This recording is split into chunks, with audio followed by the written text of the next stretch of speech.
Hello there, and welcome to the Sleep Only channel, a sanctuary for curious minds to rest and drift gently into the mysteries of the past. Tonight, we turn our gaze toward the Ottoman Empire, a world of towering palaces, shimmering domes, and timeless traditions. Picture the lanterns glowing along the Bosphorus, the markets alive with silks and spices, and the steady march of soldiers whose presence carried both fear and respect across the lands they guarded. For more than 600 years, this empire stretched across 3 continents, blending cultures, shaping trade, and leaving behind wonders that still whisper to us today.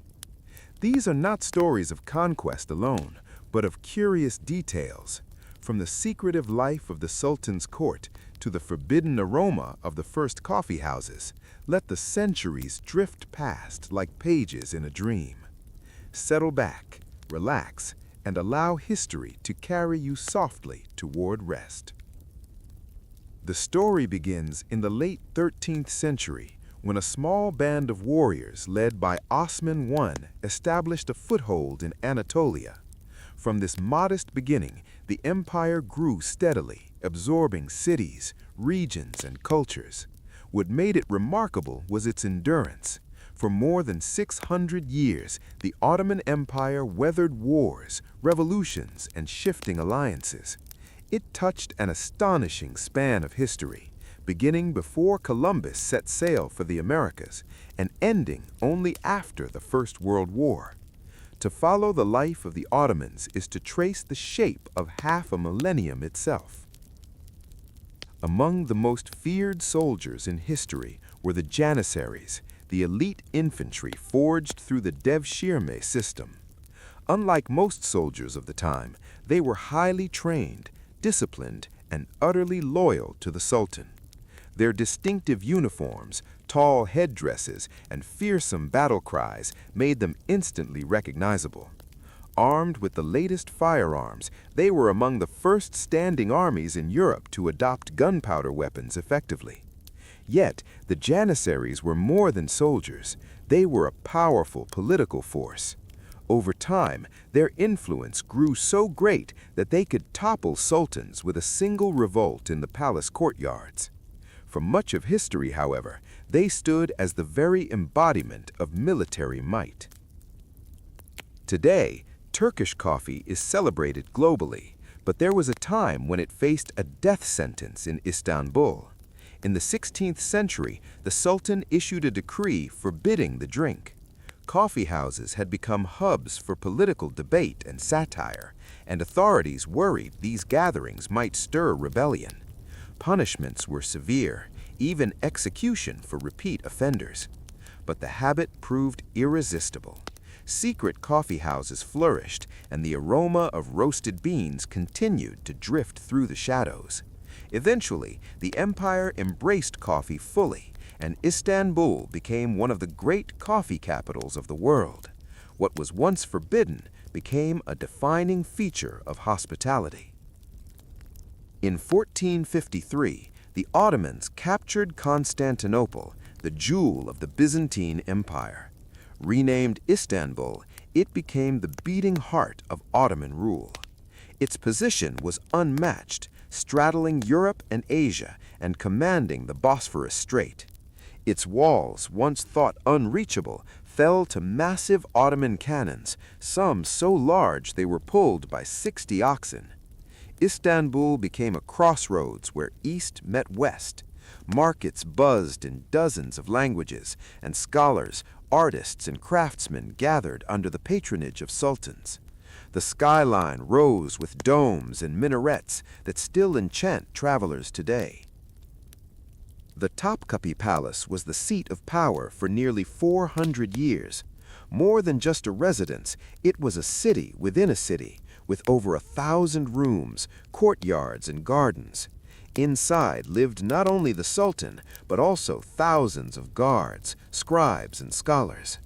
Hidden within lay the harem, a world of mystery and strict rules. Contrary to popular myths, the harem was a highly regulated political arena. The women within, particularly the Sultan's mother, wielded immense influence over imperial policy. During the Sultanate of Women, powerful mothers effectively ruled the empire through their sons.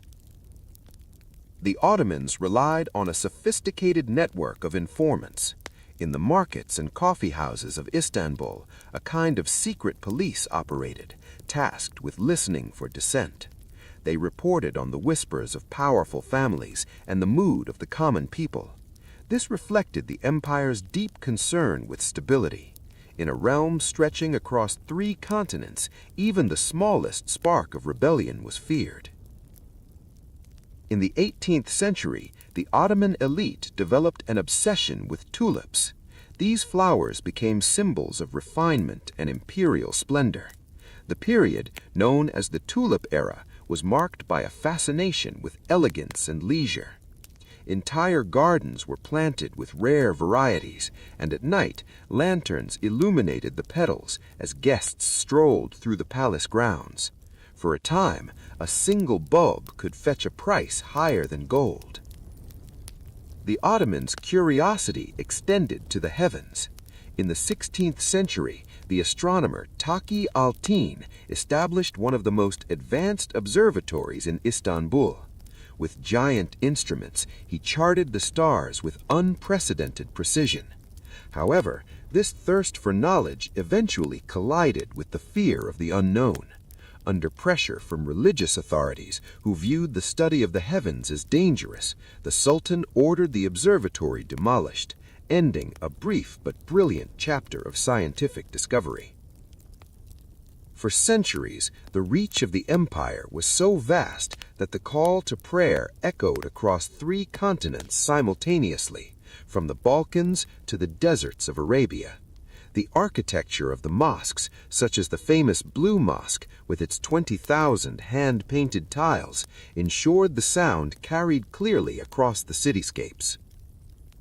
The sultans were not merely kings, they were figures of cosmic ambition. One of the grandest titles they bore was ruler of the 2 seas and the 2 lands. The 2 lands referred to Europe and Asia, the 2 giant continents bound together by the bridge of Istanbul. The 2 seas were the Black Sea and the Mediterranean, waters where the Ottoman fleet moved with undisputed authority. To carry this title was to claim dominion over the very crossroads of the world. It was a reminder to every envoy and traveler that they were standing at the center of the global map, where all paths of trade, faith, and power eventually converged.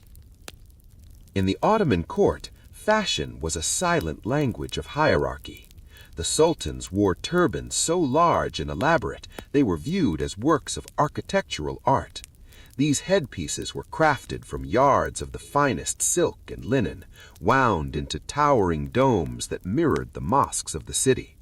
The turban was not just a garment, it was a symbol of the heavy weight of the state resting upon the ruler's brow. To gaze upon the sultan in full regalia was to see a man framed by the grandeur of his station, his presence made taller and more imposing by the intricate folds of his crown of cloth. While the janissaries marched to the sound of drums, the artists of the empire worked in a world of profound silence. Ottoman miniature painting became one of the most enchanting ways the empire recorded its soul. These were tiny, vibrant works found in manuscripts, not meant for gallery walls, but for intimate viewing. Using pigments made from crushed lapis lazuli and gold leaf, artists depicted festivals, battles, and the quiet life of the palace. This love for detail extended to the walls of their holy places. The Blue Mosque, or Sultan Ahmed Mosque, remains a masterpiece of this devotion. Its interior is lined with over 20,000 Iznik tiles, each hand-painted with intricate designs of lilies, carnations, and vines. When the sunlight filters through the upper windows, the blue tiles glow like the surface of the sea, creating a space designed specifically to inspire a sense of divine peace. Behind the glitter of gold and the thunder of cannons lay the quiet scratch of the quill. The Ottomans built one of the most meticulous bureaucracies in human history. Every village, every bag of grain, and every taxpayer was recorded in vast archives that spanned centuries. These scribes were the silent pulse of the empire. Their records allowed the Sultan to manage lands stretching from the borders of Hungary to the tip of the Arabian Peninsula with surprising efficiency. For a modern historian, opening one of these ancient registers is like opening a time capsule, revealing the names and lives of ordinary farmers and merchants who lived half a millennium ago. We often think of the Ottomans as masters of the land, but for decades, the Mediterranean was virtually an Ottoman lake. Their fleet of swift galleys, led by legendary admirals like Barbarossa, patrolled the waves from North Africa to the Italian coast. These sailors were masters of the sea's currents, protecting trade routes that brought wealth into the capital. Their dominance was so absolute that it pushed European explorers like Columbus and Vasco da Gama to sail into the unknown Atlantic, desperately seeking a way to bypass the Ottoman grip on the spice trade. As the 19th century dawned, the world began to change faster than the ancient structures of the empire could adapt. European diplomats began to whisper a new name for the realm, the sick man of Europe. It was a phrase born of political rivalry, suggesting an empire in decline. Yet, even in its final years, the Ottoman Empire remained a place of staggering beauty and complexity. The markets of the Grand Bazaar still buzzed with 100 languages, and the lanterns still flickered along the Bosphorus. The empire did not simply vanish, it transformed, leaving its fingerprints on the food, the music, and the architecture of dozens of modern nations. While the sultans built domes of stone, they also mastered the flow of water. To sustain a city as vast as Istanbul, the Ottomans perfected the art of hydraulic engineering. They restored ancient Roman bridges and built towering new aqueducts that snaked through the Belgrade forest.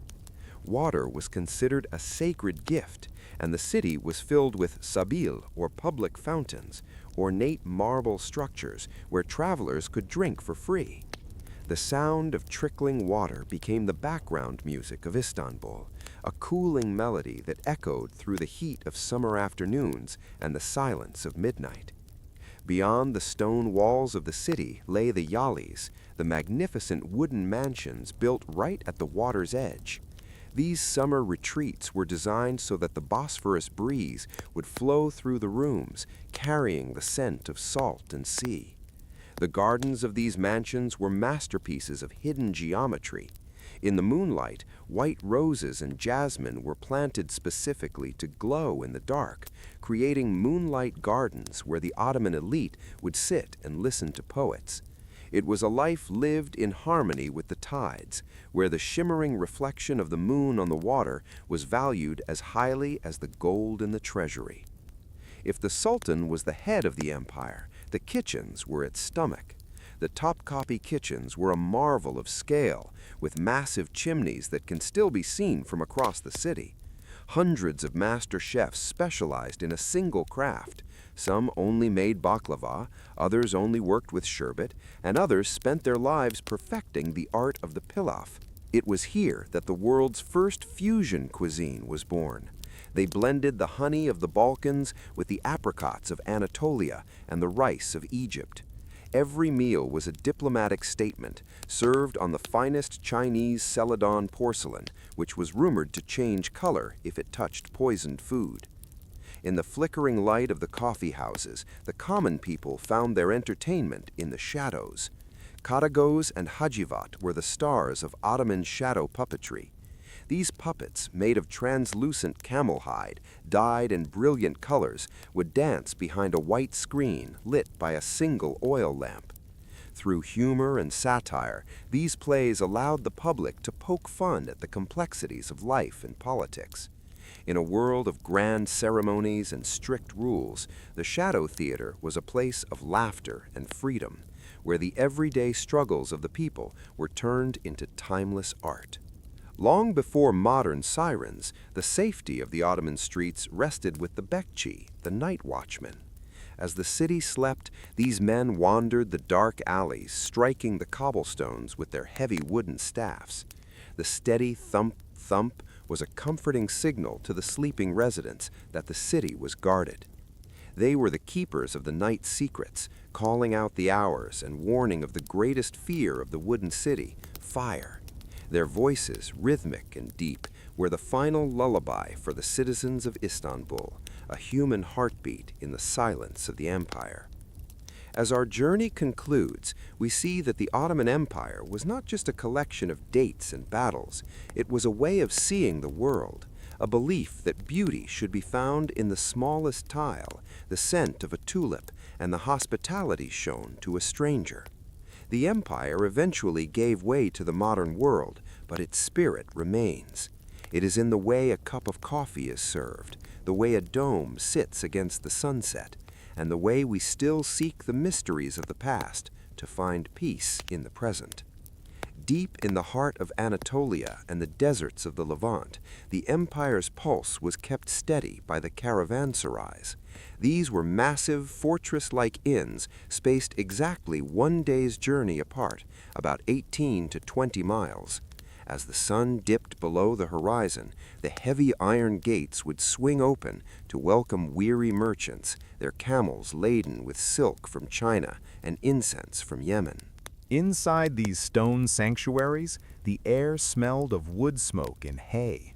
For 3 days, every traveler, regardless of their wealth or faith, was given free food and a place to sleep. It was a sacred law of hospitality. Imagine the flickering torchlight reflecting off the vaulted stone ceilings as travelers from a dozen different lands shared stories before drifting into a safe, guarded sleep. While the janissaries guarded the borders, the madrasas, the imperial schools, guarded the mind. These centers of learning were often attached to the great mosques, built around peaceful courtyards with central fountains. Here, the scratch of the reed pen was the only sound. Scholars didn't just study law and theology, they were masters of medicine, mathematics, and geography. They translated ancient Greek texts and mapped the stars of the southern hemisphere. To enter a madrasa was to step into a world of profound patience, where knowledge was treated like a garden, slowly cultivated, deeply rooted, and meant to provide shade for generations to come. In the Ottoman world, writing was more than communication. It was a spiritual discipline. The hattats, or master calligraphers, spent decades learning how to trim a reed pen and mix ink from the soot of the mosque lamps. The most beautiful expression of this was the tugra, the Sultan's imperial seal. It was an intricate, flowing design that combined the Sultan's name with the title, "Always Victorious." Each stroke was calculated to look like the sails of a ship or the feathers of a bird. These symbols were placed at the top of every royal decree, a visual melody of ink that commanded respect across 3 continents. In the private courtyards of the harem and the villas along the Bosphorus, a silent language developed, the slam. It was a way of communicating through the arrangement of flowers and objects. A specific tulip might mean, "I am constant," while a sprig of lavender signaled a quiet hope. This language of flowers was so intricate that it eventually traveled to Europe, inspiring the Victorian floral codes. It was a testament to the Ottoman love for the subtle and the hidden, the idea that the most important things in life don't need to be shouted, they can be whispered through the beauty of a garden. As the 20th century arrived, the grand tapestry of the Ottoman Empire began to unspool. But even as the political borders faded, the culture remained like a lingering scent. You see it today in the bridges of the Balkans, the spices of North Africa, and the hospitality of the Turkish coast. In the Ottoman world, the air was never empty. It was a landscape of fragrance. In the private chambers of the palace, the sultans employed masters of incense who blended resins from the east with the rose oils of the west. They believed that certain scents could calm a restless mind or sharpen a ruler's wisdom. At night, silver burners would drift with the smoke of oud and sandalwood, winding through the marble corridors like a ghostly silk ribbon. To breathe in the air of the palace was to breathe in the wealth of the world, a sensory map of an empire that traded in everything from the musk of the mountains to the citrus of the coast. As the city slept, the guilds of Istanbul were often just beginning their quiet labor. The bakers, the candle makers, and the weavers were organized into secretive brotherhood-like guilds. Each guild had its own patron saint and its own secret rituals. Imagine the sound of a lone loom clicking in a dark workshop, or the warmth radiating from a baker's oven as the first loaves of the day were prepared under the stars. These craftsmen saw their work as a form of prayer. To weave a carpet or forge a blade was to participate in the divine order. Their dedication ensured that even the simplest objects, a spoon, a key, a lantern, carried the grace of a masterpiece. In the deep heart of the night, in the quiet lodges known as tekkes, a different kind of journey was taking place. The Sufi dervishes practiced a meditation of movement. Clad in tall felt hats and long white robes, they would spin in a rhythmic circular dance called the sema. This was not a performance, but a prayer. As they spun, one hand pointed toward the heavens to receive divine grace, while the other pointed toward the earth to share it with the world. The soft sound of their feet on the wooden floor and the haunting melody of the ney, the reed flute, created a pocket of absolute peace in the middle of a bustling empire. It was a reminder that even in the center of power, there was a place for the stillness of the soul. In the final centuries, the Ottoman library became a sanctuary for the world's fading wisdom. Sultans were often poets themselves, writing under secret pen names. They collected manuscripts that were saved from the fires of falling cities, preserving the knowledge of ancient Greece, Persia, and India. These libraries were cooled by thick stone walls and scented with dried lavender to protect the parchment.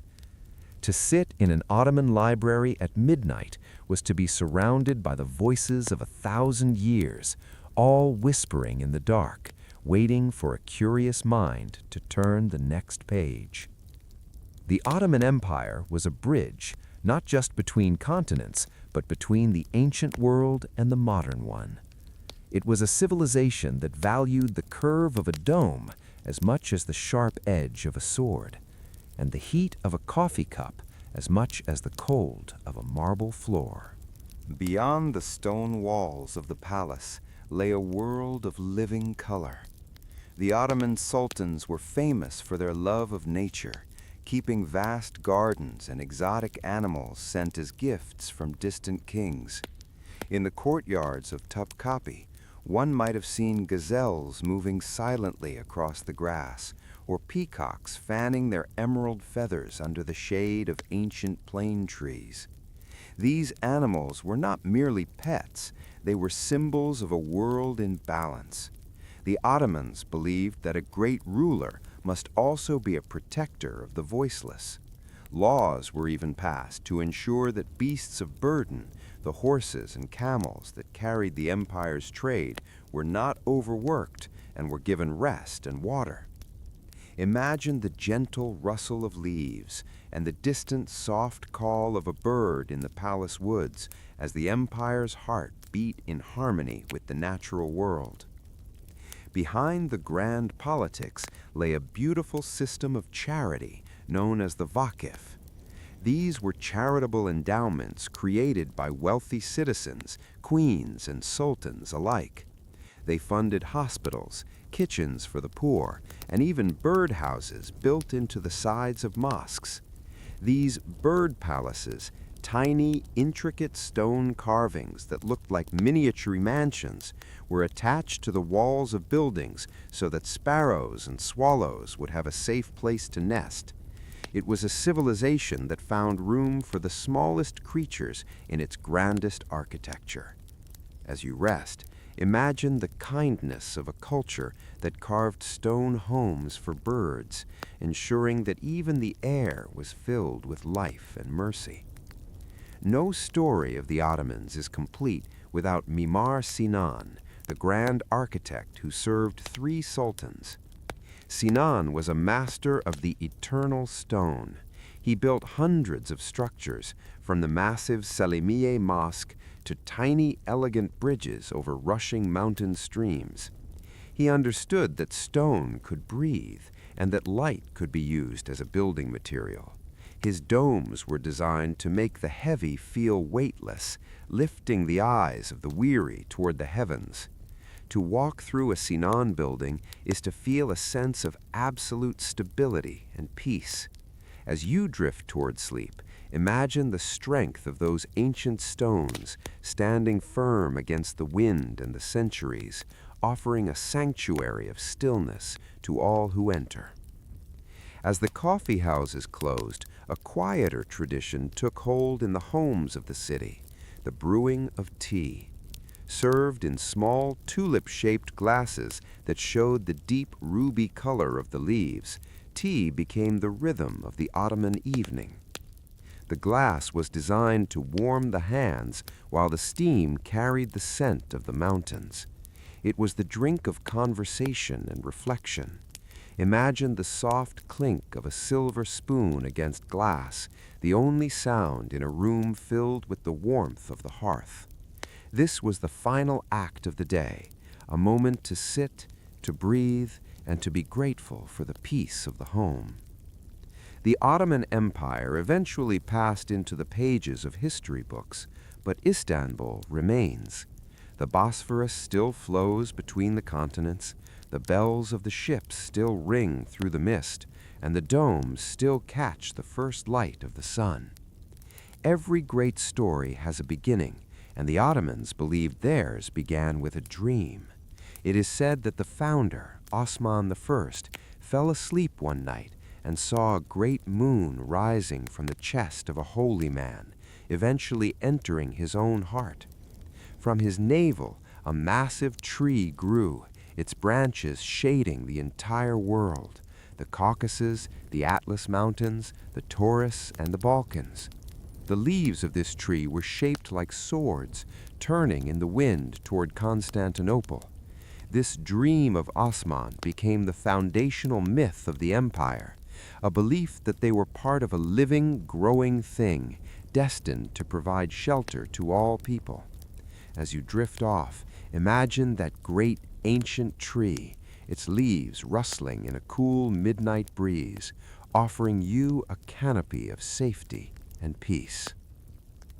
Far from the city, on the dark waves of the Indian Ocean and the Red Sea, Ottoman navigators like Piri Reis were busy mapping the world. Using the stars as their guide, they drew charts that were masterpieces of art and science. Piri Reis's world map, drawn on gazelle skin, showed the coasts of the Americas and Antarctica with a precision that still baffles historians today. These sailors didn't just see the sea as a battlefield, but as a gateway to the unknown. They followed the Silk Road of the sea, bringing back stories of spice islands and strange constellations. Imagine the quiet creak of a wooden ship on a calm ocean, the smell of salt and ancient parchment, and the navigator's steady hand tracing the silver path of the stars across a dark sky. The Ottomans understood that a building should not only please the eye, but also the ear. In the great mosques, architects placed hollow clay jars inside the walls and domes to act as resonators. This created an acoustic perfection where a whisper at the altar could be heard clearly in the furthest corner, yet the sound never felt loud or harsh. In their hospitals, known as Darushifa, They used the sound of running water and the music of the lute to treat the restless and the weary. They believed that harmony in sound led to harmony in the soul. As you rest, imagine the soft, echoing acoustics of a great stone hall, where every sound is softened into a lullaby, and the air itself seems to hum with a quiet, healing energy. As the 20th century arrived, the Ottoman world did not end with a crash, but with a sigh of transformation. The grand ceremonies slowly faded, and the heavy gates of the Topkapi were opened to the public as a museum. The sublime port became a memory, but the culture had already woven itself into the fabric of the modern world. In the Ottoman architectural mind, the most beautiful parts of a home were never shown to the street. They were tucked away in the center, the inner courtyards. These were spaces of absolute privacy, where the rush of the world was replaced by the rustle of lemon trees and the soft splashing of a central marble pool. These courtyards were designed as earthly reflections of paradise. Here the temperature was always a few degrees cooler, and the light was always filtered through the green of the leaves. Imagine sitting by such a pool at midnight, the water reflecting a single bright star, and the only task before you is to watch the ripples fade into the dark. This is the peace the Ottomans built into the very bones of their homes, a sanctuary within the self. While the Ottoman official records were kept in ink, its most delicate memories were kept in rosewater. In the valley of Isparta, thousands of roses were harvested at dawn, while the dew was still on the petals. These were distilled into oils and waters that were used to scent the pages of holy books and the hands of guests. The Ottomans believed that fragrance was a bridge between the physical and the spiritual. To scent a room was to invite a higher state of mind. As you drift toward sleep, imagine the faint, cooling aroma of roses drifting through a moonlit room. A scent so light it feels like a memory, soothing every tension in your body. If you look at any Ottoman miniature or visit an old Istanbul cemetery, you will see the cypress tree. These tall, slender trees were planted by the thousands. To the Ottomans, the cypress was a symbol of both humility and endurance. Because it stays green all year and points directly to the sky, it was seen as a silent sentinel between earth and heaven. The wind through the cypress needles creates a very specific, low-frequency hum, a sound the Ottomans called the voice of the infinite. Imagine the rhythmic swaying of these dark green giants against a starlit sky, their branches whispering a lullaby that has been sung for 600 years, telling you that you are safe, you are protected, and you are part of something eternal. The most enduring Ottoman monument isn't made of stone. It is the concept of misafirperverlik, the sacred duty of hospitality. They believed that a guest of God could arrive at any moment. This meant that the best room was always ready, the best coffee was always held in reserve, and the door was never truly locked against a traveler. This spirit transformed the empire into a massive web of human connection. It taught that no matter how vast the geography, no heart should ever feel like an island. As you fall into sleep, carry this warmth with you, the knowledge that in the great house of history, there is always a place prepared for you to rest. In the quiet villages of Anatolia and the bustling workshops of Hereke, the night was often filled with the rhythmic thump-clack of the carpet loom. To the Ottomans, a carpet was not just a floor covering, it was a map of the universe. Every knot was a heartbeat, and every color was a story. Master weavers worked by the light of a single oil lamp, tying thousands of knots from memory. They used madder root for deep reds and lapis for the blues of the midnight sky. As you drift toward sleep, imagine the steady hypnotic motion of the weaver's hands, up and down, left to right, creating a world of symmetry and balance. The carpet was a sanctuary of wool and silk, designed to bring the softness of a garden into the stillness of a home. The Ottomans had a unique relationship with time. In the shadow of the great mosques stood the muwakkhane, the house of the timekeeper. These were small, quiet buildings filled with ticking clocks, astrolabes, and sundials. The timekeeper's job was to align the rhythm of the city with the rhythm of the heavens. They watched the stars to determine the exact moment the moon changed, ensuring the empire lived in harmony with the celestial cycles.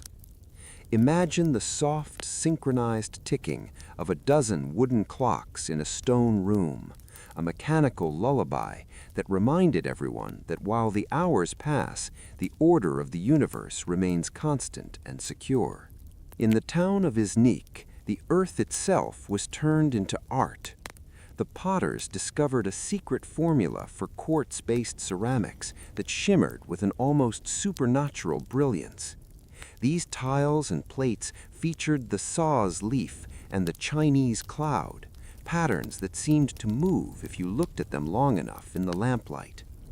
There is a legend that the blue of Iznik tiles was captured from the Mediterranean at twilight. When you look at these tiles in the quiet of a mosque, they don't reflect light, they seem to hold it. Imagine your mind becoming like that smooth, cool ceramic, clear, bright, and holding a deep, peaceful blue that no shadow can dim. In the final days of the great empire, there was a feeling of a long golden autumn. The pace of life in Istanbul slowed to the rhythm of the rowing boats on the Golden Horn. The grand ambitions of conquest had softened to an ambition for beauty, poetry, and the perfect garden. Imagine the last caravan of the night passing through the city gates. The bells on the camels are muffled, their sound a soft, rhythmic chime that matches the beat of your heart. The merchants are not in a hurry.